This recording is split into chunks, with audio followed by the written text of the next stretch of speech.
अस्सलाम वालेकुम everyone, this is me Akbar. Hope so आप सब लोग ठीक होंगे और मेरी वीडियोस आपको पसंद आ रही होंगी। आज ही हम लोग CS301 प्रैक्टिकल के final term related sort subjective type की बात कर रहे हैं। यानी कि मैं आज की वीडियो में आपको important short question even long question बताऊंगी। मुझे उम्मीद है कि आपकी काफ़ी ज़्यादा हेल्प हो जाएगी इस वीडियो से। आपको ये वीडियो पसंद भी आएगी। तो चलिए जी अपनी वीडियो करते हैं स्टार्ट। क्वेश्चन नंबर 30 है, यानी कि इसका पार्ट ए हम कंप्लीट कर चुके थे। आज पार्ट बी की तरफ पढ़ रहे हैं। तो हमारे पास जो क्वेश्चन आता है कि if we allow assignment to constant what will happen. कहा यह गया कि हम अगर असाइनमेंट कांस्टेंट को कोई असाइनमेंट अलाउ कर दें तो क्या होगा। अब इसका सोल्यूशन हमारे पास था कि suppose A has the value number 3, now we assign number 2 and the number 3, that is all the number 2 will become number 3 and the result of 2 plus 2 will become 6, therefore it is not allowed। यानी कि कहा यह क्या कि देखें ये मुमकिन ही नहीं है। अगर हम सपोज करते हैं कि आप एक वैल्यू अलाउ करते हो, सपोज कि आपने किसी चीज़ को भी आपने फॉर एग्जांपल कह दिया ए, हमने इसे वैल्यू दी थी 3, अब हम असाइन करते हैं नंबर 2, तो जो नंबर 3 है ना वो हमारे पास एज आएगा नंबर 2 ही के हिसाब से हम लेंगे। तो हम जब इन्हें ऐड करेंगे तो हमारे पास आएगा 2 plus 2 is equal to 6। तो ये हमारे पास गलत हो जाता है। सो हम कहेंगे कि इट इज़ नॉट अलाउड। इसके बाद ही हमारे पास अगला क्वेश्चन आता है कि explain the process of deletion in a min heap. अब हम मिन हीप के अंदर डिलीट कैसे कर सकते हैं, या वो क्या प्रोसेस है जिसके थ्रू हम डिलीट करते हैं मिन हीप को। तो हम क्या करते हैं, हम हमेशा फंक्शन लिखते हैं डिलीट मिन ब्रैकेट। अच्छा याद रखिएगा ये आंसर इसका लिखते हुए ना डिलीट हमारे पास स्मॉल आ रहा है, क्योंकि मैं इसे कर लूँ सिलेक्ट। डिलीट हम सिंपल स्मॉल लिखेंगे एंड एम कैपिटल कर देंगे मिन के अंदर और ब्रैकेट। तो इसका मतलब ये हुआ कि डिलीट कर दिया हमने मिन हीप के अंदर जो भी वैल्यू आपने करनी थी।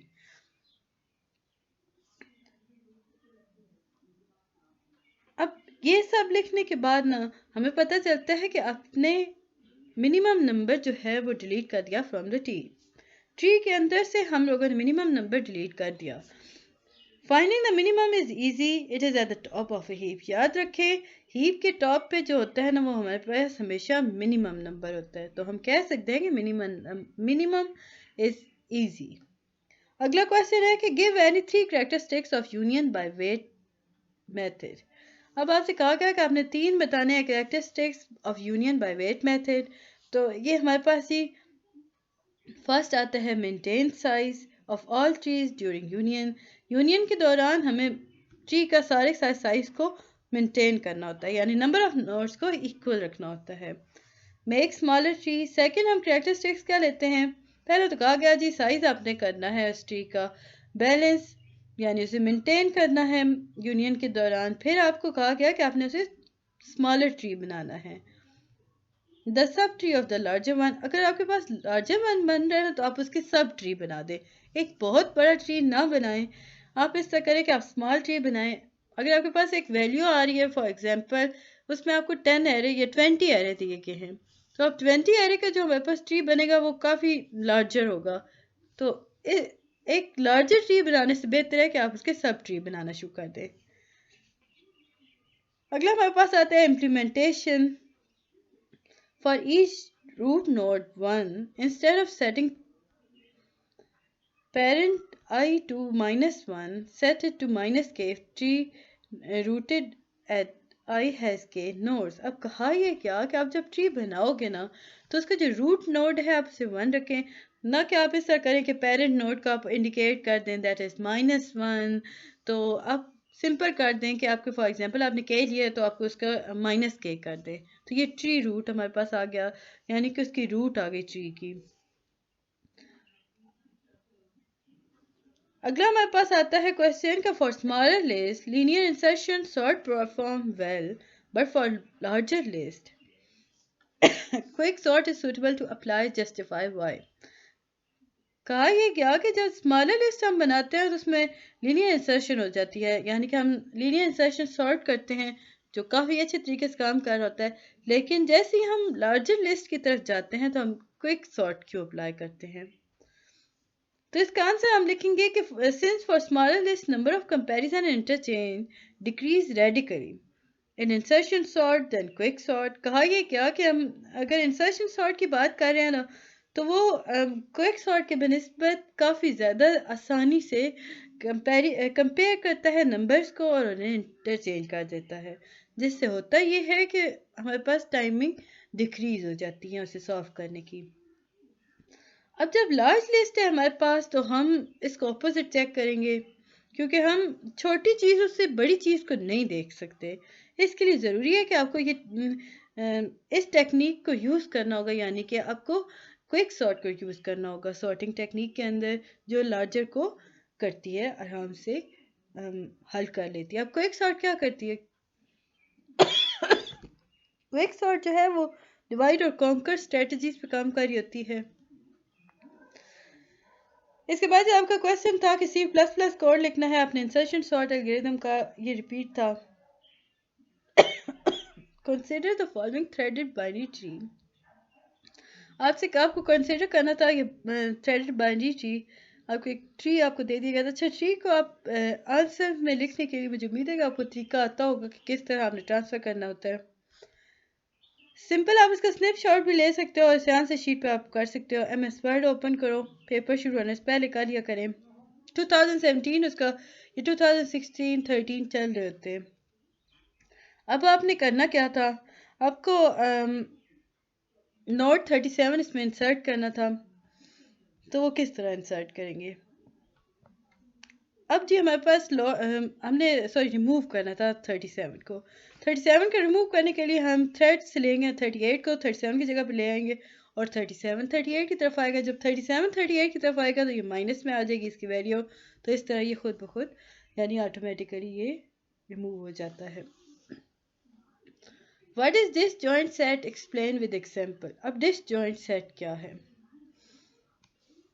दो सेट तब दिस जॉइंट कहलाते हैं जब उनके अंदर कोई एलिमेंट कॉमन नहीं होता। तो इसके प्रॉपर डेफिनेशन हम देखेंगे, हम कहेंगे two sets are disjoint if they have no element in common. Example, suppose there are many people around you. यहाँ कहा गया कि आप सोचिए कि आपके आसपास काफ़ी ज़्यादा लोग हैं, तो आप कैसे उन्हें सेपरेट करोगे?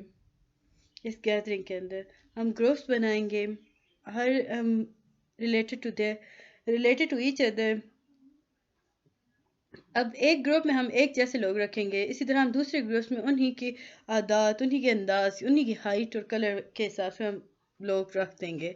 तो इस तरह हम आसानी से देख लेंगे इसमें क्या सिमिलरिटीज़ हैं और क्या डिससिमिलरिटीज़ हैं।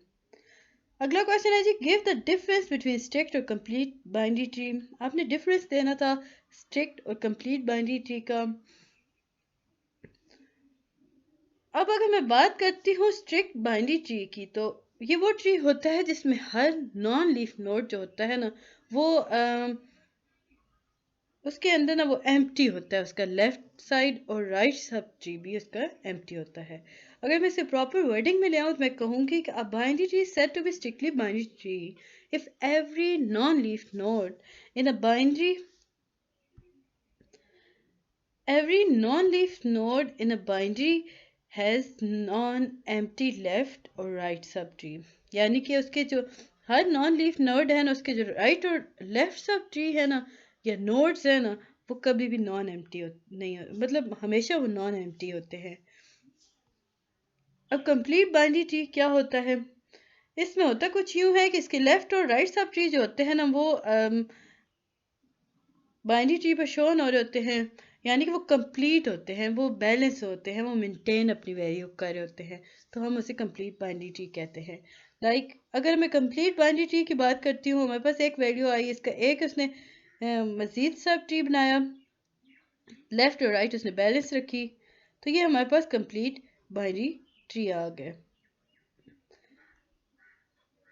इस तरह हम फर्दर मूव करते जाते हैं, यानी कि हम इसकी वैल्यू को बैलेंस करते जाते हैं। तो ये जो पूरा प्रोसेस हमारे पास कंप्लीट आ रहा होता है, that is complete binary tree. आपको ट्री बनाने आने चाहिए। आपके पेपर में बहुत ज़्यादा ट्री आते हैं और ट्री बनाना इतना मुश्किल नहीं होता, बहुत ईजी होता है। मैं कोशिश करूँगी कि आपको जल्दी एक वीडियो में बना के दिखा दूँ ताकि आप आसानी से उसे बना सको। पेंट में बना लिया करें, नहीं तो MS वर्ड में भी आपके पास होता है। A complete binary tree can be stored in array। Question है जी कि complete binary tree है जो स्टोर किया जाता है array के अंदर। Why storing the tree in an array we leave the first position zeroth index of the array empty। Why? अब कहा ये गया जो complete binary tree है ना वो array में स्टोर किया जाता है, लेकिन जब हम स्टोर कर रहे होते हैं ना उस array को तो हम उसकी फर्स्ट पोजीशन को जीरो छोड़ देते हैं, मतलब उस एम्प्टी छोड़ देते हैं। क्यों करते हैं ऐसा? तो हम कहेंगे in case of having a node with left and right children stored at position I in the array, the left child will be at position 2i and the right child will be at 2i plus 1 position। अगर हम बात करें ना इसी statement को लेकर तो हम देखेंगे कि जो राइट और लेफ्ट चिल्ड्रन होते हैं ना ट्री के, वो स्टोर किए जाते हैं इन पोजीशन लाइक लेफ्ट को हम कर रहे हैं वो 2i को हमने उसे प्रेजेंट कर दिया और राइट को हमने कहा कि 2i उसमें एक को हमने ऐड कर दिया। इससे हमें क्या पता चला? इससे हमें पता ये चला कि जो पेरेंट है ना वो हमारे पास जो पोजीशन 2 है ना वहाँ पे प्रेजेंट है। अब जो लेफ्ट साइड है वो 2i पर है, दैट इज 4, क्योंकि हमने सिर्फ पेरेंट के साथ मल्टीप्लाई कर दिया। लेकिन जो राइट साइड है वो हमेशा 5 पोजीशन यानी 2i प्लस 1 में है। अब 2i प्लस 1 क्या है? अब वो पेरेंट से मल्टीप्लाई करेगा यानी 2 मल्टीप्लाई बाय 2 इक्वल टू 4। अब हमने इसमें ऐड कर दिया 1 तो हमारे पास वैल्यू आई 5। अब ये जो 5 वैल्यू है नहीं हम कभी भी जीरो पोजीशन पे स्टोर नहीं कर सकते। देखें ये एक सिंपल फैक्ट है कि जो कि पोजीशन जीरो पे जो चीज़ होती है ना अगर हम उसे स्टोर करें ना, अगर मैं 2i को स्टोर करूँ ना पोजीशन जीरो पर तो हमारी वैल्यू ऑटोमेटिकली जीरो हो जाएगी। सो हम इसे लेफ्ट कर देते हैं, हम इग्नोर कर देते हैं जीरो पोजीशन को, बिकॉज हमें ज़ीरो नहीं चाहिए होता ट्री में। सो हम उसे इग्नोर कर देते हैं। Give the name of two divide and conquer algorithm, तो ये रिपीट में है हमारे पास। क्विक सॉर्ट एल्गोरिथम होता है आपके पास, मर्ज सॉर्ट भी आपके पास होता है। Give the effect of sorted data on binary search. अब आपने इफेक्ट्स बताने थे सॉर्टेड डेटा के बाइनरी सर्च के ऊपर। जो बाइनरी ट्री होता है ना ये फंडामेंटल डेटा स्ट्रक्चर होता है जो कि कंप्यूटर साइंस यूज़ कर रही होती है। बाइनरी ट्री जो होता है ना वो काफ़ी यूज़फुल डेटा होता है, या यूज समझ लें यूज़फुल डेटा स्ट्रक्चर होता है। इसके अंदर हम स्टोर करते हैं सॉर्टेड डेटा को और रैपिडली रिट्राइविंग स्टोर्ड डेटा को। तो इसके बाद ही हम अगला क्वेश्चन देख लेते हैं, दैट इज अगेन हमारे पास ये रिपीट में आ रहा है तो हम इसे लेफ्ट कर देते हैं। इसके बाद ही हमारे पास था कि here is an array of 10 integers, 10 integers का हमारे पास एरे है, तो आपने इसके बताने थे कि इसकी इटरेशन कितनी है। तो ये हम लोग आज इसके 7 स्टेप्स आते हैं। मैंने आपको पिछली वीडियो में काफ़ी डिटेल में बताया था, बट अभी हम दोबारा देख लेते हैं इसे। फर्स्ट आपके पास एरे दिया गया था कि 5389170264। आपने फर्स्ट स्टेप में क्या किया? आपने देखा कि आपने कंपेयर किया फर्स्ट टू एलिमेंट को 5 और 3 को। आपको पता चला जी 5 और 3 जो है 3 छोटा है 5 से, तो आपने उसे शिफ्ट कर दिया। 3 की जगह 5 को ले आए और 5 की जगह 3 को ले आए। अगेन हमने देखा 8 9 हमारे पास करेक्ट सीक्वेंस में थे। फिर इसके बाद हमने 1 7 देखा। अब जब 1 7 था ना हमारे पास 1 था तो हमारे पास ऐसा कि जिसे हम चेंज कर सकते हैं, बट हमने फर्स्ट स्टेप पे से नहीं चेंज करना होता, एज इट इज़ लिखते हैं। नेक्स्ट स्टेप पे हमने देखा जी 1 हमारे पास जो है वो शॉर्ट है 3 से, हमने कंपेयर कर रहे थे ना, तो हम लोगों ने क्या किया, वैल्यू को शिफ्ट करते गए। 1 को हम फर्स्ट पे लाए 3, 5 की जगह पे आ गया 5, 8 की जगह पे चला गया 8, 9 की जगह पे चला गया और सो ऑन। इस तरह हम लोग करते करते लास्ट पे आए। जब तक हमारे पास करेक्ट पोजीशन नहीं बन जाती नंबर्स की, तब तक हम इटरेशन को मतलब जारी रखते हैं, हमारा लूप रन करता रहता है। अगला हमारे पास क्वेश्चन है कि give your comment on the statement that heap use least memory and array representation of binary tree, justify your answer in either cases. अब आपके पास दो केसेस दिए गए थे। आपने कमेंट भी करना था स्टेटमेंट पर कि अगर आपको लगता है ना कि हीप जो है वो लीस्ट मेमोरी को यूज़ करती है, रिप्रेजेंट करती है एज अ बाइनरी ट्री, अगर आपको लगता है ठीक है तो भी आप डिस्कस करो कैसे ठीक है, अगर आपको लगता है गलत है तो भी आप डिस्कस करो कि कैसे गलत है। हमने कहा कि जो हीप होता है ना वो कंप्लीट बाइनरी ट्री होता है। ये काफ़ी इजीली इम्प्लीमेंट करता है एरे को यूज़ करते हुए, यानी कि वो रिप्रेजेंट कर सकता है बाइनरी ट्री को। हमने इसके हक में दलाइल देने थे। हमने कहा कि देखें प्रॉपर्टी वन, इसकी जो फॉलोइंग प्रॉपर्टीज़ हैं, इसकी जो पहली प्रॉपर्टी है दैट इज़ ये कंप्लीट बाइनरी ट्री है। सेकंड प्रॉपर्टी जो है जो वैल्यू स्टोर्ड है ना वो उसके नोड के ऊपर है और वो ग्रेटर है या इक्वल है to the value stored at the children, यानी कि जो उसका पेरेंट नोड है वो उसका या तो वो ग्रेटर है या वो इक्वल है अपने चिल्ड्रन नोड के साथ। तो प्रॉपर्टी टू से हमें अंदाजा हुआ कि जो लार्जेस्ट वैल्यू होती है ना वो हमेशा स्टोर की जाती है रूट के अंदर। हमने इससे कमेंट कर दिया। अगला आपके पास है जी सपोज, ये हमारे पास रिपीट में आ रहा है तो हम इसे स्किप कर देते हैं क्योंकि मैं आपको पिछली वीडियो में बता चुकी हूँ। मुझे उम्मीद है कि आपको वो वीडियो भी पसंद आई होगी। ये आपके प्रैक्टिकल रिलेटेड सब्जेक्ट है तो इसमें हम एज प्रैक्टिकल ही ले रहे होते हैं। आपने एक्सप्लेनेशन देनी थी कि पेज 464 और 470 पर है। कुलैयन क्या होता है, लीनियर प्रॉब्लम क्या होते हैं, क्वाड्रेटिक प्रॉब्लम क्या होते हैं। काफ़ी डिटेल में है बट हम यहाँ पे ना हल्का हल्का देखते जाएंगे। कुलैयन शुरू में जैसे मैंने बात की थी, जब दो वैल्यू हैश पर हों उनके सेम एरे लोकेशन हो तो हम उसे कहते हैं ये कुलैयन है। अब लीनियर प्रॉब्लम क्या है, जब किसी एरे के अंदर कुलैयन हो रही हो, some other location in the array is found, लेकिन उसके साथ हम उसी एरे के अंदर कुछ और भी देख रहे हो, यानी कि आप देख रहे हो कि एक जगह पे आपकी क्लाइंट अक्कर हो रही है, हैशिंग हो रही है, लेकिन उसके साथ साथ जो बाकी रेस्ट ऑफ एरे है वो कुछ और काम कर रहा है, तो हम इस सारे प्रोसेस को लीनियर प्रॉब्लम कहते हैं। अब इस लीनियर प्रॉब्लम के अंदर क्या होता है, at the time of collision, we add 1 to the index and check the location.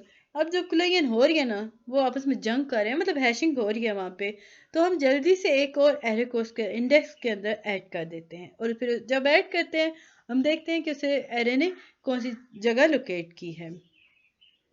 If it is also not empty, we add 2 and check that position. अब यहाँ पे हमें एक लिमिट से हटा दिया गया कि देखिए जी एरे आप एरे में तब ही ऐड कर सकते हो जब, ये बात हमें शुरू में बताई गई थी कि एरे के अंदर अगर एम्प्टी स्पेस है तो ही आप ऐड कर सकते हो। लेकिन लीनियर प्रॉब्लम के अंदर क्या हुआ, हम लोग नहीं देखते कि एम्प्टी है या नहीं, हम ऐड कर देते हैं। ये अब उसका एरे का अपना प्रॉब्लम है कि वो उसे कैसे एडजस्ट करता है।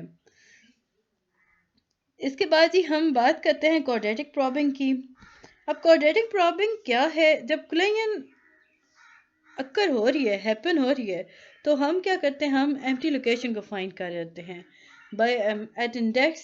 अब हमारे पास एक वैल्यू थी +1 and 2, if it is filled then we add. अगर हमारे पास हम देखते हैं एरे के अंदर ना हमारे पास एक एम्प्टी स्पेस है तो हम उसमें क्वाड्रेटिक प्रॉब्लम कर रहे होते हैं, यानी कि हम उसे फिल कर देते हैं। अब प्रॉब्लम के ना फार्मूले होते हैं क्वाड्रेटिक प्रॉब्लम के। फर्स्ट है हमारे पास F I is equal to I square, ये हमें रिजॉल्व करेगा कुलैयन को, ये उसकी हेल्प कर रहा होगा, उसकी मदद कर रहा होगा। अगर if have function resolve to H and search in cell H is conclusive, try H plus I square, H plus 1 square या एच प्लस 22 या एच प्लस 32। इसके बाद हमारे पास अगला क्वेश्चन आता है कि हेयर इज एन एरे, ये भी हम रिपीट में कर चुके हैं तो इसे हम स्किप कर देते हैं। जो चीज़ हम रिपीट कर चुके हैं हम उसे दोबारा नहीं पढ़ेंगे क्योंकि आपके पास वीडियो काफ़ी लेंथी होती जाएगी। Convert this tree representation of a heap into corresponding array representation. आपको एक ट्री दिया गया था, आपने एरे बनाना था। सबसे पहले हम लेते हैं रूट 100, 19, 36। अब ये देखिए मैं ट्री बनाने का आपको आसान सा तरीका बता देती हूँ। आपके पास अगर ये एरे है ना प्रोवाइड, आप सिंपल क्या करोगे, आप सबसे पहले रूट लिखोगे 100। अब आपके पास जो लेफ्ट साइड पे है ना वैल्यू, आप उसे लेफ्ट में एंटर कर दोगे, या सेकंड जो वैल्यू आप उसे फौरन से लेफ्ट करोगे, थर्ड को आप राइट करोगे, फोर्थ को आप लेफ्ट करोगे ना। बट यहाँ पे आप क्या करोगे, दो आपने बनाने होते हैं इसके बैलेंस कर रहे हो ना आप अपनी ट्रीज को, तो शुरू में आप जब देखोगे तो ये दोनों आपके लेफ्ट होंगे, अगले दोनों राइट हैं, उसके बाद ही अगले दोनों लेफ्ट हैं। ये हमारा ट्री बन जाता है, इस तरह बहुत आसान हो जाता है। अब हम देखते हैं difference of application of hashing. Compiler use hash table to keep track of declare variable, यानी कि कंपाइलर क्या करता है, वो सिंबल टेबल यानी हैश टेबल को यूज कर होता है ताकि वो वेरिएबल्स को डिक्लेयर कर सके। अब जो हैश टेबल होता है उसके अंदर ऑनलाइन स्पेलिंग चेकिंग मैकेनिज्म हो रहा होता है, यानी वो मिस स्पेलिंग डिटेक्शन करता है। आप लोग जब कर रहे होते हो ना पेपर या MS वर्ड पे आप लिख रहे होते हो, तो वो वहाँ पर जो होता है वो हैश टेबल काम कर रहा होता है। आप कुछ गलत लिखोगे, फॉर एग्जांपल मैं अगर आपको यहाँ लिख के दिखाऊं तो यहाँ पर भी हमारे पास एक अब मैं स्पेलिंग करती हूँ कंपाइलर की, ठीक है। अब ये जो हमारे पास कंपाइलर तो था ये करेक्ट था, अब इसने इसे गलत नहीं कहा, लेकिन मैं यहाँ पे अगर गलत लिख देती हूँ ना तो ये फौरन से हमें कहेगा कि ये तो गलत आपने लिख दिया। अगर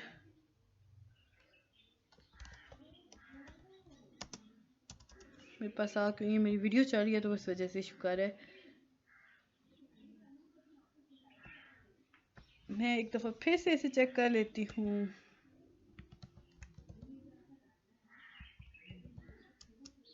नहीं, ये वीडियो की वजह से ये हमें एरर नहीं दे रहा, अदरवाइज आपके अंडरलाइन आ जाते हैं। अब जब ये MS वर्ड पे लिख रहे होते हो ना, वीडियो बन रही है तो इसमें बहुत सारे मैकेनिज्म स्लो हो रहे होते हैं, सो इस वजह से इसमें नहीं आ रहा। तो आप जब भी लिख रहे हो तो उसके नीचे अंडरलाइन आ जाता है जी रेड कलर, ये डिटेक्ट करके है ना, वो फौरन से आपको बताएगा कि आपने मिस स्पेल किया है। वो आपको डिक्शनरी के बारे में बताएगा। अब जब सिनोनिम चेक कर रहे होते हो, कोई वर्ड जिसका मतलब नहीं आ रहा था, आप MS वर्ड पे लिखो, डायरेक्ट सिनोनिम चेक करो, आपको उसका ट्रांसलेशन मिल जाती है। ये एक ट्रिक है आपके लिए। इसके बाद ही हम बात करते हैं give the operation name that we can perform on table abstract data type. तो ऑपरेशन हम एब्स्ट्रैक्ट डेटा टाइप को यूज़ करते क्या करते हैं, हम इंसर्ट करते हैं, फाइंड करते हैं एंड रिमूव करते हैं। अगला हमारे पास आता है जी, आपने कमेंट करना है स्टेटमेंट पर कि efficiently develop data structure decrease programming effort. आपने इस पे कमेंट करना था कि जो बेहतरीन आपके पास और होता है ना डेटा स्ट्रक्चर, वो हमेशा प्रोग्रामिंग एफर्ट को कम कर देता है। आपने इसके हक में बोलना था। आप कहोगे कि reduce programming effort by providing useful data structure algorithm so you don't have to write them yourself.